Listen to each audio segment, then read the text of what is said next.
Hello everyone, welcome to the channel. In this video we are going to discuss previous year questions of teaching aptitude. So आज से इस complete series को हम लोग follow करने वाले हैं. So unit wise previous year questions को मैं detail में explain करूँगी so that आप लोगों को एक आइडिया हो जाए कि किस तरह से एग्जाम्स में क्वेश्चन पूछे जाते हैं.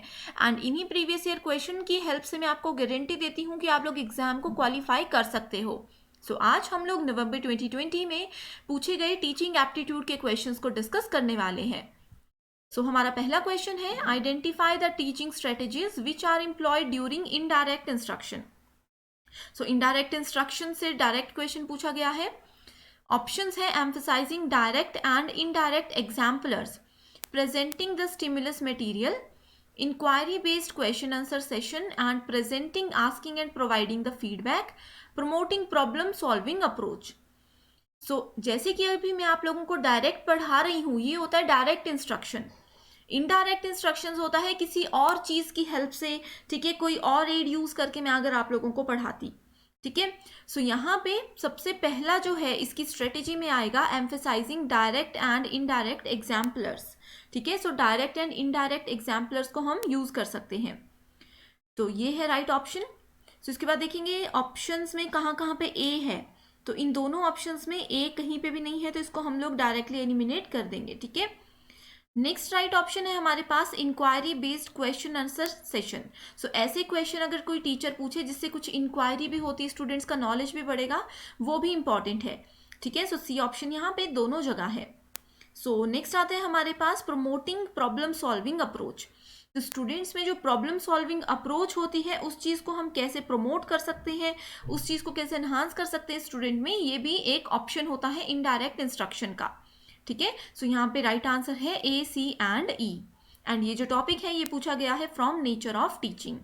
मैं आप लोगों को बता दूं, नेचर ऑफ टीचिंग से हर एक सीरीज में एक क्वेश्चन जरूर पूछा जाता है. डायरेक्ट टीचिंग होती है जैसे मैं बुक से एज इट इज़ आप लोगों को पढ़ा दूं, टॉपिक वाइज आप लोगों को चीज़ें बता दूं. इनडायरेक्ट पूछा गया था यहाँ पे, ठीक है. इनडायरेक्टली मैं आपको कैसे पढ़ा सकती हूँ, मान लीजिए मैं कोई स्टोरी में आप लोगों को कोई चीज़ बता रही हूँ, ठीक है, या फिर प्रॉब्लम सॉल्विंग अप्रोच में बता रही हूँ, तो मैं इनडायरेक्टली आप लोगों को कुछ नॉलेज दे रही हूँ, कुछ चीज़ पढ़ा रही हूँ, ठीक है.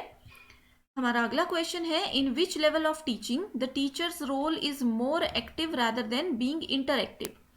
ये क्वेश्चन बहुत इंपॉर्टेंट है, बहुत बार एग्जाम में पूछा जाता है. एंड ये क्वेश्चन आया है लेवल ऑफ टीचिंग से.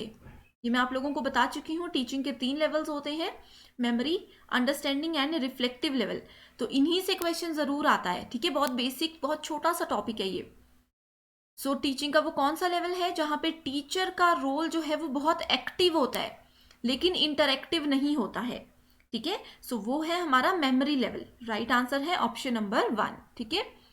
मेमोरी लेवल में क्या होते हैं, स्कूल के छोटे बच्चे होते हैं जिन बच्चों को हम ABCD याद करवाते हैं, ठीक है. अब बच्चों को टीचर याद कैसे करवाते हैं, एक टीचर का रोल एक्टिव होता है, टीचर गाने की तरह या पोएम की तरह किसी भी तरह से ABCD याद करवाते हैं, लेकिन वो इंटरएक्टिव नहीं होते क्योंकि वो इस लेवल पे स्टूडेंट्स को सिर्फ पोएम की तरह ABCD याद करवा सकते हैं.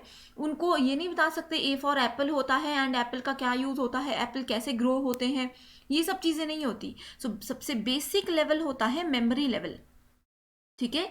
मेमोरी लेवल में क्या करते हैं हम लोग, रट्टा मारते हैं. छोटे बच्चे जो होते हैं वो रट्टा मार के चीज़ों को याद करते हैं, दैट इज रोट लर्निंग, ठीक है. एग्जाम में पूछा जा सकता है रोट लर्निंग, ठीक है. इसके बाद दूसरा लेवल आता है अंडरस्टैंडिंग लेवल. रोट लर्निंग में बच्चों ने ABCD पोएम की तरह याद कर लिया. अंडरस्टैंडिंग लेवल में वो समझ रहे हैं कि ए फॉर एप्पल होता है एंड एप्पल कुछ इस तरह से दिखता है, ठीक है. B फॉर बॉल होता है एंड बॉल इस तरह से दिखता है. C फॉर कैट होती है एंड कैट कुछ इस तरह से दिखती है, ठीक है. ये होता है अंडरस्टैंडिंग लेवल की वो चीज़ों को समझ रहे हैं. रिफ्लेक्टिव लेवल होता है जहां पे वो इन सीखी हुई चीज़ों को यूज़ करते हैं अपने आप से. रिफ्लेक्टिव लेवल में आएगा जैसे मान लीजिए कि कोई एक स्टूडेंट है, ठीक है, उसको पता है C फॉर कैट होता है, उसने कैट देख भी ली. अब कहीं रियल लाइफ में उसके सामने कोई बिल्ली आ जाए तो वो बता सकता है कि ये कैट है, वो म्याऊं म्याऊं भी कर सकता है. ये होता है रिफ्लेक्टिव लेवल कि उन्होंने अपर लेवल में जो कुछ भी सीखा वो चीज़ वो रियल लाइफ में यूज़ कर पा रहे हैं, ठीक है. नेक्स्ट क्वेश्चन है, गिवन बिलो आर 2 स्टेटमेंट्स. पहली स्टेटमेंट है interactive and multimedia system provide for a new culture of teaching and learning. And statement 2 बोलती है virtual classrooms convert student into senseless humanoids. So interactive और multimedia system जो होते हैं वो एक new culture provide कराते हैं. एक टीचर है, एक लर्नर है. अगर ये लोग मल्टीमीडिया टाइप की जैसे मोबाइल, इंटरनेट ये चीज़ों को यूज़ करते हैं तो क्या होता है कि बोलते हैं कि वो अच्छा एक लर्निंग एनवायरनमेंट देते हैं. दूसरी स्टेटमेंट बोलती है वर्चुअल क्लासरूम स्टूडेंट्स को कन्वर्ट करते हैं एक सेंसलेस ह्यूमनॉइड्स में, कि ये बिल्कुल वर्चुअल क्लासरूम बच्चों को बिल्कुल बेकार बना देते हैं. ठीक है, सो यहाँ पे राइट आंसर क्या है, स्टेटमेंट 1 जो है वो करेक्ट है. ठीक है, स्टेटमेंट करेक्ट है, स्टेटमेंट 2 इनकरेक्ट है, क्योंकि वर्चुअल क्लासरूम्स आज के टाइम पे सब जगह यूज होते हैं. ये नहीं है कि वर्चुअल क्लासरूम्स की वजह से स्टूडेंट सेंसलेस ह्यूमनॉइड्स बन जाते हैं. ठीक है, सो राइट आंसर है ऑप्शन नंबर 3. एंड ये जो टॉपिक है ये है टीचिंग एंड लर्निंग से. Next question is given below are 2 statements. Again यहाँ पे 2 स्टेटमेंट्स दी गई हैं, आपको बताना है. इस तरह की स्टेटमेंट्स जो होती है ना ये डायरेक्ट डेफिनेशंस दी होती हैं. तो आप लोगों को जितने भी थियरी लेक्चर्स मैंने बताए हैं 12-13 थियरी लेक्चर्स आई गेस हम लोगों ने कंप्लीट किए हैं, उन सभी में आपको इन चीज़ों के बारे में पता होना चाहिए. तो पहला है indirect instruction is an approach of teaching and learning in which the process is inquiry, content involves concepts and the context is problem. ठीक है, सो इनडायरेक्ट अप्रोच मैंने बता दी. इसमें बोलते हैं जो प्रोसेस होता है, अब एक टीचर एक स्टूडेंट को पढ़ा रहे हैं, वो जो पढ़ाने का प्रोसेस है वो इंक्वायरी होती है, इंक्वायरी के थ्रू हम पढ़ाते हैं. जो कंटेंट होता है जो मैं पढ़ा रही हूँ उसमें कुछ कॉन्सेप्ट्स होते हैं, एंड जो कॉन्टेक्स्ट होता है वो एक प्रॉब्लम होती है. ठीक है, एंड यहाँ पे नेक्स्ट है हमारे पास in NRT test data tell us about a student's level.